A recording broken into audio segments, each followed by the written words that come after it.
We have no time to waste. If we act now, decisively, quickly, and boldly, we can finally get ahead of this virus. We can finally get our economy moving again. And the people of this country have suffered far too much for too long. We need to relieve that suffering. The American Rescue Plan does just that. It relieves the suffering, and it's time to act.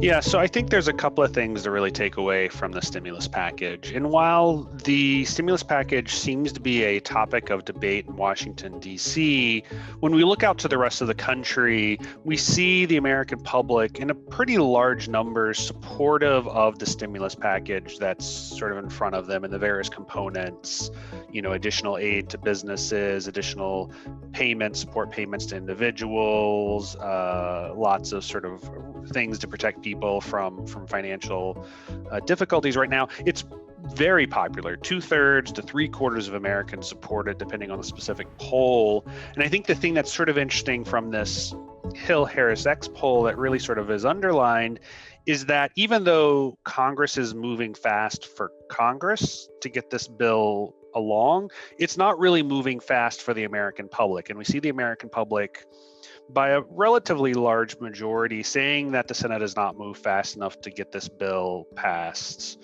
to get this bill put together and passed. And I think that really speaks to how America, even if we're starting to recover from the pandemic, is still hurting in a lot of ways. And people are still seeing that there is a lot of ground to make up for this last year, as we've all really been struggling through the pandemic. And the government is needing to move faster to deal with these problems in sort of an urgent fashion. I think that's sort of the challenge that all of these policymakers are facing. And I think it's one that the White House sort of acknowledges is every day that passes is more people that are dying from COVID and more businesses that are getting shut down, and sort of dickering around with, this versus that sort of wording is just not something America has patience for at this moment. So yes, it is popular. And I think if you look at polling over the past really year now, that the number one priority for most Americans, for the government, is dealing with the pandemic.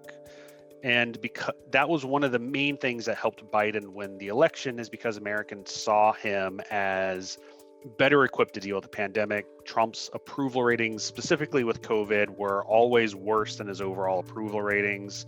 And the pandemic was really a drag on Trump's reelection campaign.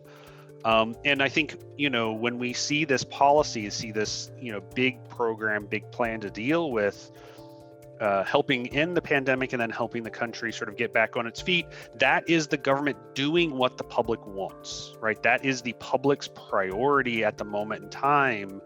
And I think that sort of speaks to why it is so popular. It's dealing with the number one priority for the people. However, when you start looking at sort of the politics of it, there are certainly people opposed, particularly Republicans, particularly conservative Republicans, who are opposed less because I think of the policy itself and more because of the politics, that the idea of winning is what's most important. It doesn't really matter about what actually happens in policy domains. That's essentially sort of the legacy of contemporary Trumpism, is that like policy is actually sort of secondary to the ideological or identitarian sort of conflict.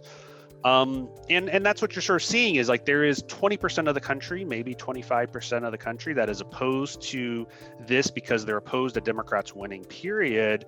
But those are the people who essentially vote most frequently in Republican primaries. So those are the people that most Republican elected officials are worried about because of gerrymandering in this country and how elections are held. Republicans are more at risk of losing in primaries than general elections. So that's what's driving this. So you see Republicans essentially working against what most of the country wants because it's not what the people that are going to elect them want, right? So you have this really misaligned incentive structure happening, leading to essentially, the major party in this country opposing overwhelmingly popular legislation.